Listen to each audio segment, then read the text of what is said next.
የርዕሰ መስተዳድሩ ወንበር መነቃነቅ ጀመረ። ሽመልስ አብዲሳ ደነገጡ። የአብዲ ኢሌ ታሪክ ሊደገም ነው።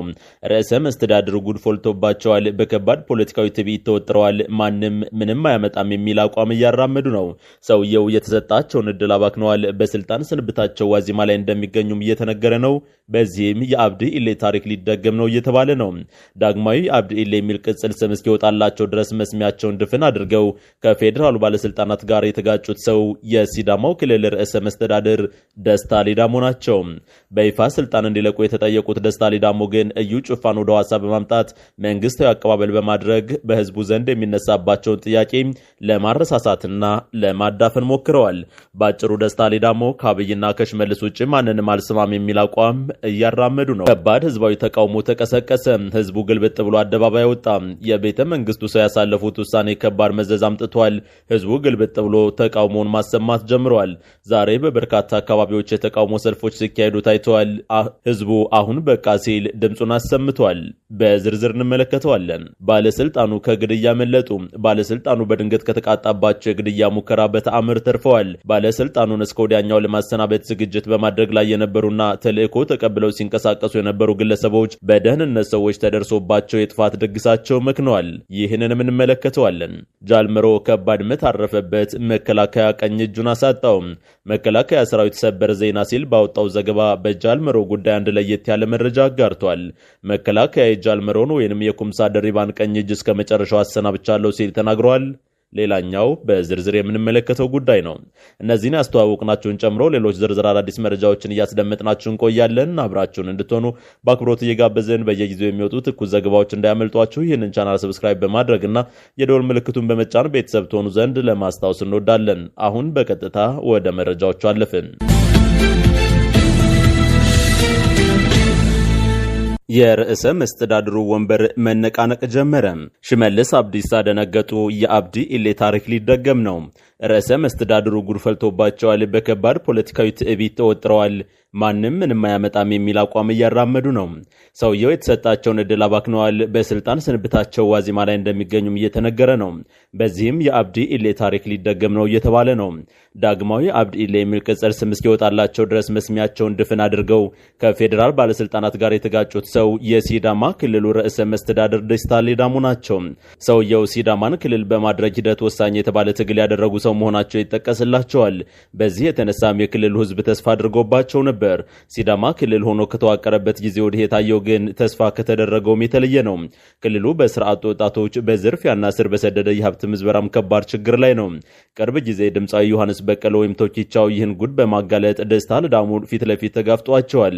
ህዝቡም ከድምፃዊ ጎን በመቆም ድጋፉን አሳይቷል። በይፋ ስልጣን እንዲለቁ የተጠየቁት ደስታ ሌዳሞ ግን እዩ ጩፋን ወደ ሐዋሳ በማምጣት መንግስታዊ አቀባበል በማድረግ በህዝቡ ዘንድ የሚነሳባቸውን ጥያቄ ለማረሳሳትና ለማዳፈን ሞክረዋል። ከግራም ከቀኝም ጫና ውስጥ የገቡት እኚህ ሰው በዚህ ሰሞን አንድ ሌላ አነጋጋሪ ተግባር ፈጽመዋል። የጠቅላይ ሚኒስትር አብይን መልእክተኞች አልቀበልም ሲሉ ደብቀዋል። ከፌዴራል መንግስት ባለስልጣናት ጋር አይንና ናጫ የሆኑት ደስታ ሌዳሞ ከሽመልስ አብዲሳ ጋር ግን ጥሩ የሚባል ግንኙነት እንዳላቸው ነው የሚነገረው። ሲዳማ ክልል በሆነበት ወቅት ይፋዊ የመሰረታ በዓሉ ላይ ከአቶ ሽመልስ ጋር በአንድ ዋንጫ ጽዋ ሲጎነጩ ታይተዋል። ሲዳማንና ኦሮሚያ ክልል አዋሳኝ አካባቢዎች ላይም ተደጋጋሚ በሚነሱ ግጭቶች ሳቢያ ሁለቱ ሰዎች በቅርበት መስራት ግድ የሚላቸው ነው። ለአቶ ሽመልስ ኦሮሚያን የማስፋፋት ውጥን ደስታ ሌዳሞ የተመቹ ሰው በመሆናቸው ጥሩ ቀረቤት አላቸው። በአጭሩ ደስታ ሌዳሞ ከአብይና ከሽመልስ ውጭ ማንንም አልሰማም የሚል አቋም እያራመዱ ነው። በዚህ አብይ ደስተኛ ይሆናሉ ተብሎ አይጠበቅም። ይህ ድፍረታቸው ምን እንደሚጠብቃቸው እርግጠኛ መሆን ባይቻልም ደስታ ሌዳሞ ዳግማዊ አብዲ ኢሌ ከስልጣን የመነሳታቸው ጉዳይ ግን የማይቀር መስሏል። አብይ ይህንን ለማድረግ ጅግጅጋ ላይ ወታደር እንደላኩት ወደ ሐዋሳም ኮማንዶ ማሰማራት አይጠበቅባቸውም።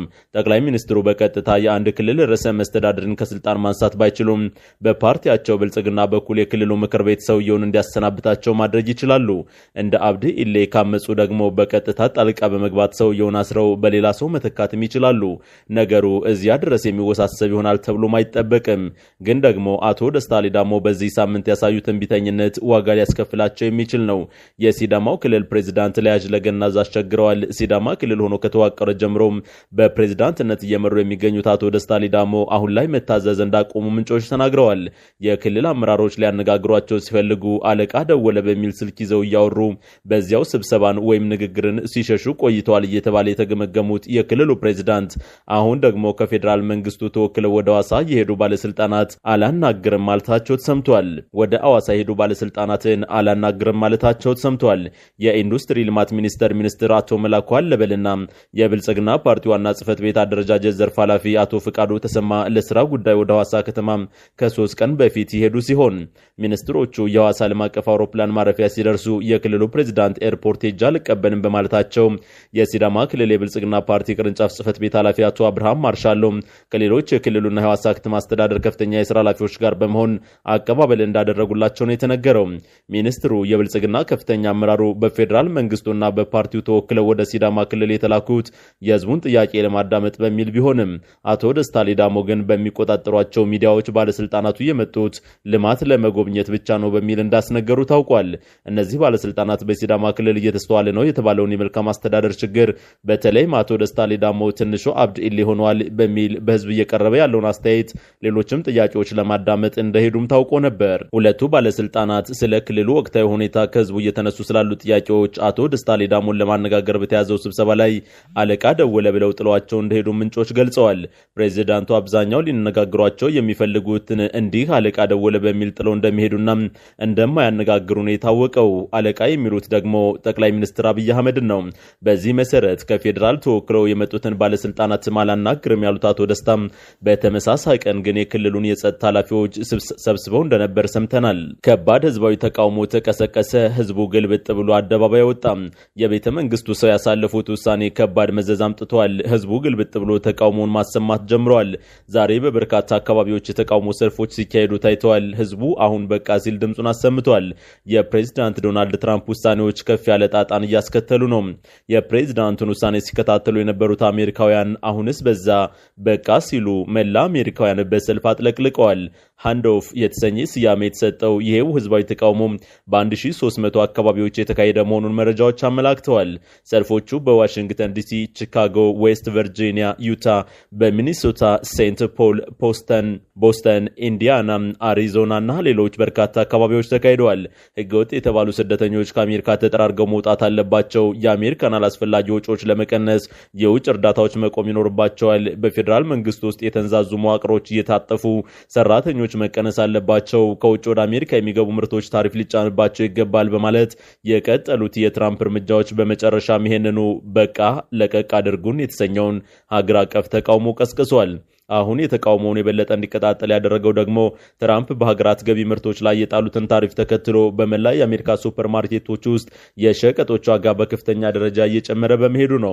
ባለፉት 2-3 ቀናት የታየው የዋጋ ንረት ያስደነገጣቸው አሜሪካውያን በዴሞክራቶች የተጠራውን ይሄንኑ ሃንዶፍ የተሰኘውን ሀገር አቀፍ ህዝባዊ ተቃውሞን ተቀላቅለዋል። ዴሞክራቶቹ በጠሩት ሀገር አቀፍ የተቃውሞ ሰልፍ ላይ በሰፊው መሳተፍም ጀምረዋል። አንዳንዶች ይሄው በአሜሪካ የተጀመረው ተቃውሞ ትራምፕ ሀሳባቸውን እስኪቀይሩ ወይንም ከፕሬዝዳንትነት ስልጣናቸው እስኪነሱ ድረስ መቀጠል አለበት እያሉም ይገኛሉ። ይኸው ተቃውሞ በቀጣይ ተስፋፍቶ እንዲቀጥል በርካቶች ተጨማሪ ቅስቀሳዎችን እያደረጉ ይገኛሉ።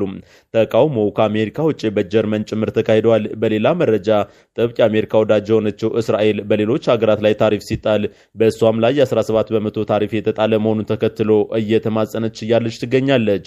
ከዚህ ጋር በተያያዘም ጠቅላይ ሚኒስትሯ ቤንያሚን ኔታንያሁን አቤት ብለው ትራምፕን ለመማጸን በነገው ዕለት ወደ ዋሽንግተን የሚያመሩ መሆኑን የአልጀዚራ ዘገባ አመልክቷል።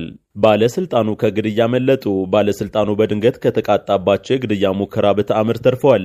ባለስልጣኑን እስከ ወዲያኛው ለማሰናበት ዝግጅት በማድረግ ላይ የነበሩትናም ተልእኮ ተቀብለው ሲንቀሳቀሱ የነበሩ ግለሰቦች በደህንነት ሰዎች ተደርሶባቸው የጥፋት ድግሳቸው መክኗል።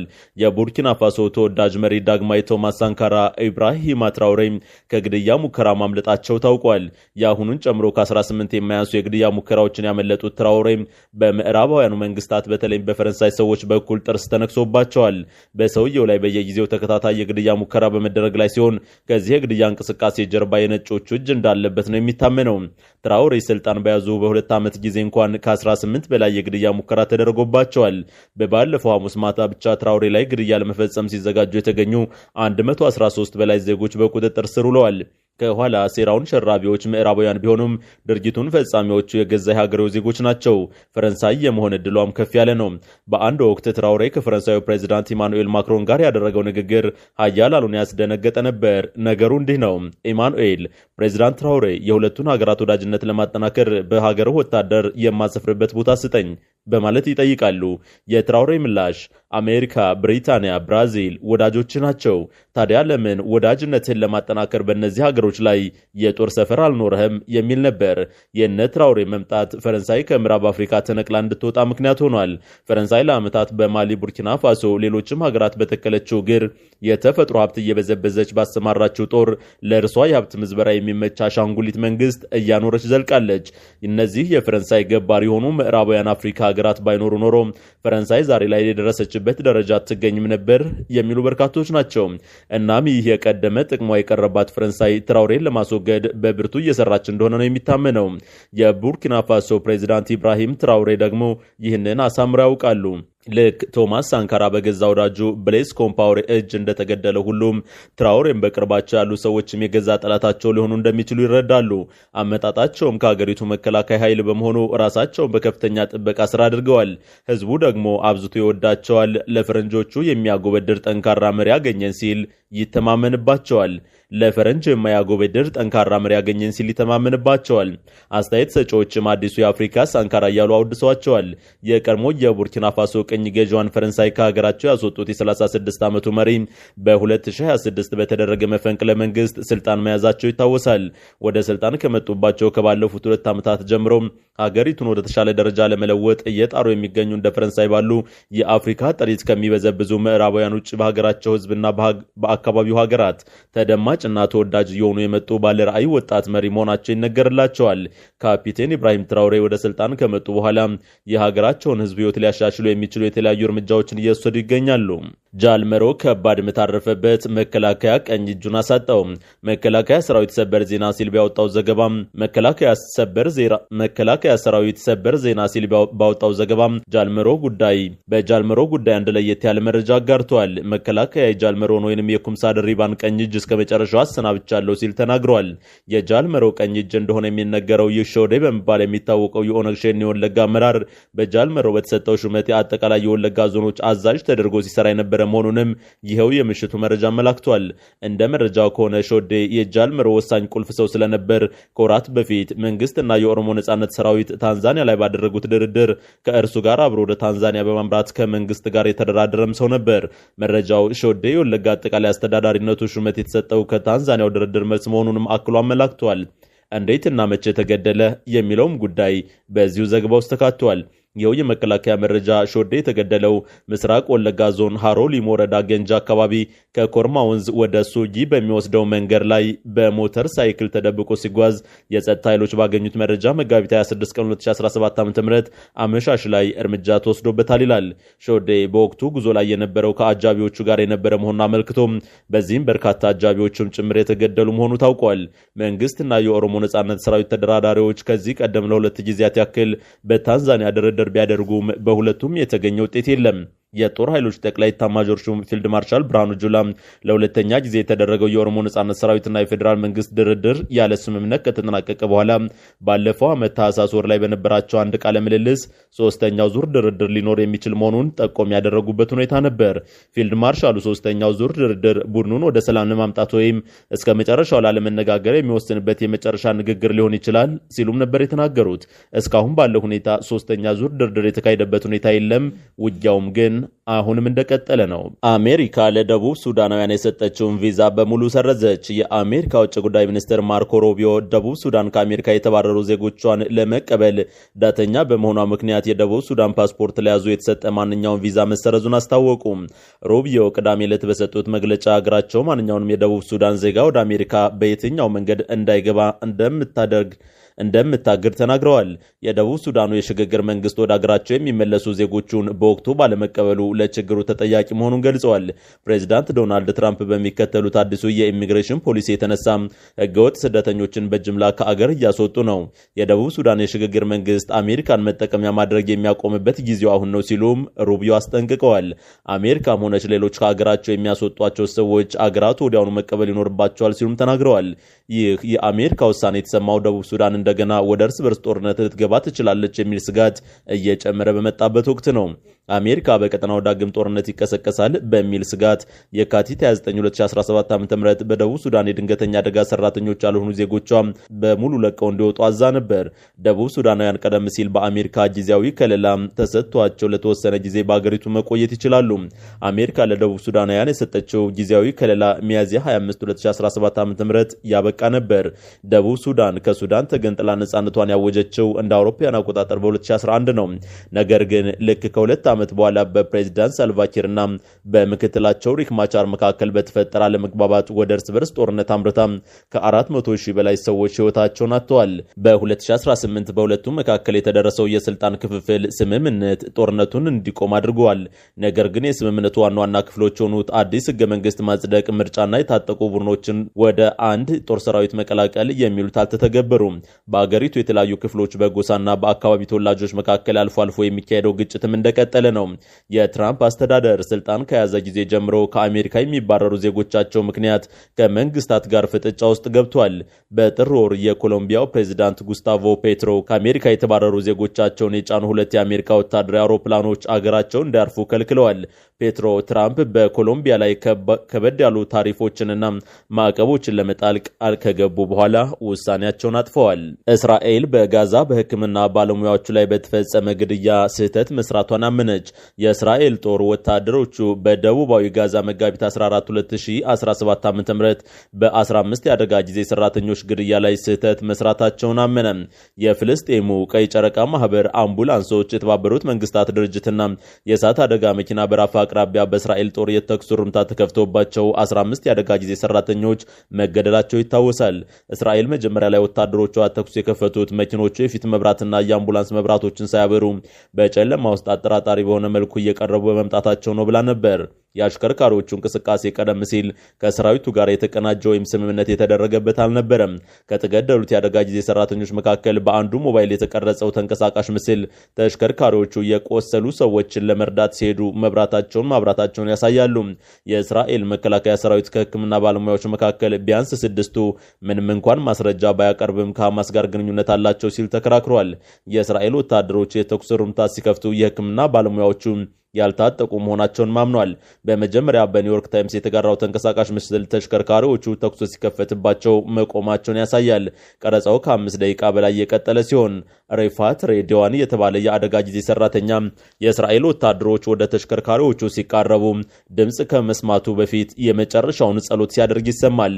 የእስራኤል መከላከያ ባለስልጣን ቅዳሜ ማምሻውን ለጋዜጠኞች በሰጠው መግለጫ ወታደሮቹ ቀደም ብለው 3 የሐማስ አባላትን የያዘ መኪና ላይ ተኩስ ከፍተው ነበር ብሏል።